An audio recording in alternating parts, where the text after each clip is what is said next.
এখন আমরা যেটা করবো তথ্য বিশ্লেষণ সেটা হচ্ছে তিন চলক বিশিষ্ট কয় চলক তিন চলক 1 2 3 তিন চলক বিশিষ্ট দুই চলক বিশিষ্ট উৎপাদক বিশ্লেষণটা আমরা দেখেছি। এখন তিন চলক বিশিষ্ট উৎপাদক বিশ্লেষণটা দেখবো। সেটা দেখো কিভাবে করে। প্রথমে আমি যে কাজটা করবো তোমরা সেই কাজটা করবো। প্রথমে আমি এখানে চলক মনে করবো এক্স কে কি মনে করবো চলক, বাকি দুটাকে ধ্রুবক মনে করবো। তাহলে চলক হলে কত দাঁড়ায় এক্স গুলো এক পাশে করবো, আমরা এক্স স্কোয়ার তারপর হচ্ছে প্লাস 2xy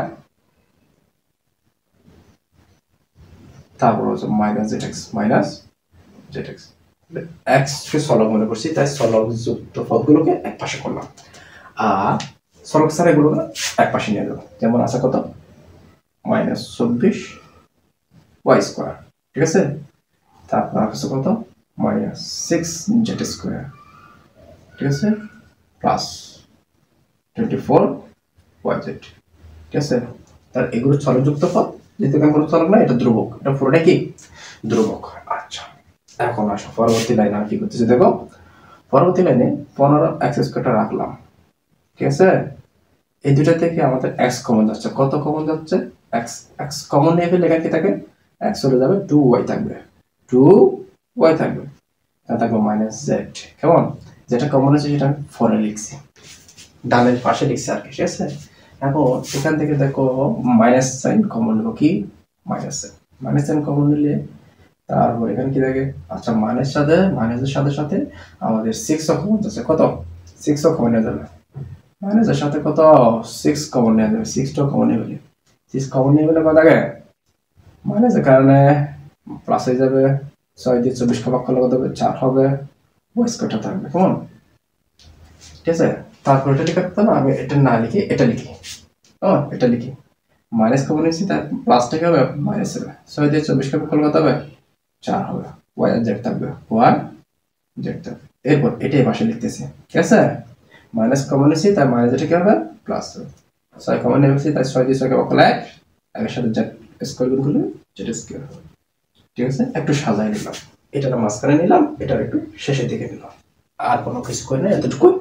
এখন কি করতেছি দেখো, কোড 15x² এটা রাখলাম প্লাস 2y - z এটাও রাখলাম, x এটাও রাখলাম, ঠিক আছে। এখন আসো এই জায়গায় আমি কি করতেছি দেখো, এই জায়গায় তোমাকে কি করতে হবে, এই যে এটার সামনে কেউ নাই, এটার সামনে 4, তো 4 কে ভেঙে কত মিলাইতে হবে 4 মিলাইতে হবে। এর আগের অঙ্ক করেছি 4 কে ভেঙে 4 মিলানো হলে -2 অথবা এটাকে সূত্র ফেলা যায় b হোল স্কয়ার বলছিলাম। আমি কিন্তু ওদিকে কি করছিলাম, এই -2 করছি, এখন এখানে সূত্র দিয়ে করি, কেমন, চলো এখন এখানে সূত্র দিয়ে করি। এটাকে যদি আমি 2y হোল স্কয়ার লিখি, তোমার তো কোনো অসুবিধা নাই, কেন অসুবিধা নাই, 2 এর উপর স্কয়ার করলে 4, y এর উপর স্কয়ার করলে y স্কয়ার, হিসাব বরাবর মিলে গেছে, ঠিক আছে।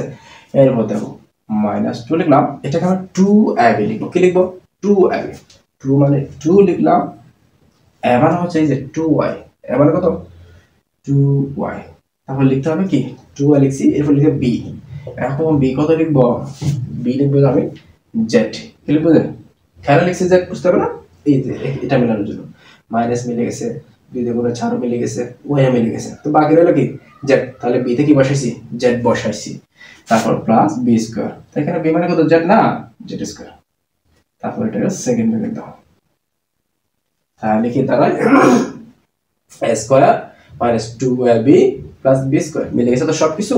আচ্ছা, এখন এইদিকে আসো 15x² এটা রাখলাম প্লাস এটা রাখলাম 2y - z, তারপর x এটা রাখলাম মাইনাস এটা 6 হয়ে গেল, ঠিক আছে। এখন দেখো এটা কি হচ্ছে a square minus 2ab plus b square না, তো -b হোল স্কয়ার সূত্র, তো এখানে a মানে 2y লিখতে হবে, b মানে z লিখতে হবে, তো লিখে দাও না 2y - z হোল স্কয়ার, এতটুকু তো লিখতে পারছি, কোনো অসুবিধা নেই আমাদের, ঠিক আছে।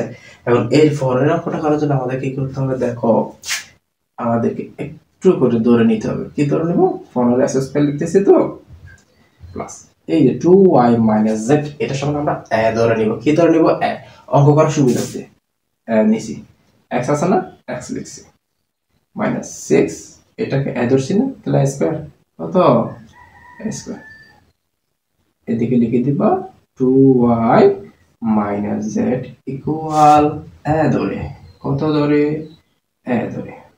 আচ্ছা ধরলে এটা কি আমাদের ওই 120 উৎপাদক বিশ্লেষণ হয়ে যায় নাই? 120 উৎপাদক সেটা কি এর আগের অঙ্ক করেছি, এটা এই যে 6 15 90 90 কে ভেঙে 1 মিলাইতে হবে। কত মিলাইতে হবে? 90 কে ভেঙে 1 মিলাইতে হবে। তো মিলাও না, 90 কে ভেঙে মিলাইলে 1 কত লিখছিলাম ওদিকে 9 10 90 লিখছিলাম, তাহলে লিখতে হবে প্লাস 10x মাইনাস 9x, 9 10 90 মিলে যায়, আমার 10টা x থেকে যদি 9টা x চলে যায় আর একটা s থাকে মিলে গেল, তাহলে লিখে দাও মাইনাস 6 স্কয়ার। ওকে আচ্ছা এখন এই দুটো থেকে আমাদের 5 কমন যাবে, তারপর x মিলাছে একটা x কমন যাবে, এটা নিলাম।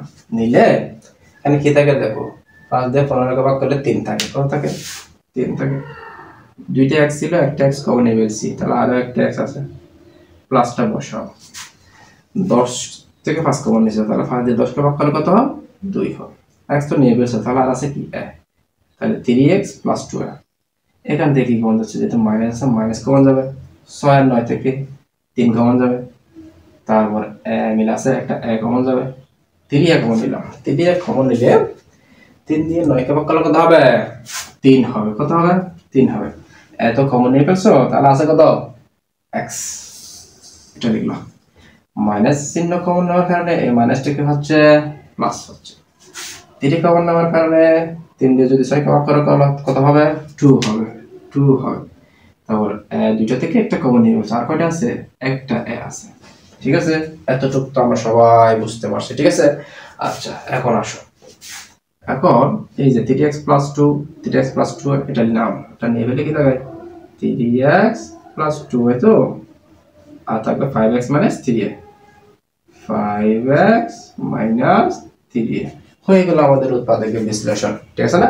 ও আচ্ছা একটা কাজ বাকি আছে, আমরা এটা তো ধরে নিয়েছিলাম না, আমাদের এখানে তো কোথাও আয় ছিল না, তাহলে এর মানটা কেন বসাই দেবো, তারপর কাজ শেষ। তাহলে বসাই, এর মানটা বসাইলে কি হয় দেখো, বসা 3x প্লাস 2 না, এইখানে লিখতেছি আমি 3x প্লাস 2 লিখছি।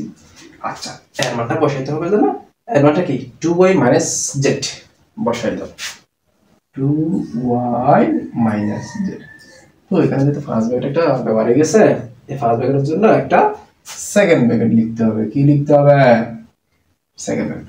চলো এটাতে আসো, 5x মাইনাস 3 না, 5x মাইনাস 3, তারপর 3 এর পাশে এর পরিবর্তে লিখতে হবে 2y minus z, 2y minus z লিখছি তো। এই যে একটা ব্র্যাকেট আছে, এটার জন্য একটা কি আনতে হবে সেকেন্ড ব্র্যাকেট নিয়ে আসতে হবে। এর পরের লাইনে কি হবে দেখো, 3xটা লিখবা, ঠিক আছে, তারপর প্লাস 2টা গুণ করে দিবা, কি 2 গুণে 4y, তারপর প্লাস মাইনাস মাইনাস 2z। ঠিক আছে, দেখো না একই কাজ করে দাও, 5xটা লিখো, এটা গুণ করে দাও, মাইনাস 3 গুণে 6y মাইনাস মাইনাস প্লাস 3 আর z গুণ করলে 3z হয়ে গেল আমাদের উৎপাদকের বিশ্লেষণ। ঠিক আছে বন্ধুরা, আমরা কি বুঝতে পারছি 2 চলক বিশিষ্ট উৎপাদক বিশ্লেষণ করতে বললে পারবো, 3 চলক বিশিষ্ট উৎপাদক বিশ্লেষণ করতে দিলে পারবো, 1 চলক গুলো তো আমি পারি আগে থেকে। ঠিক আছে, আচ্ছা তাহলে আজকে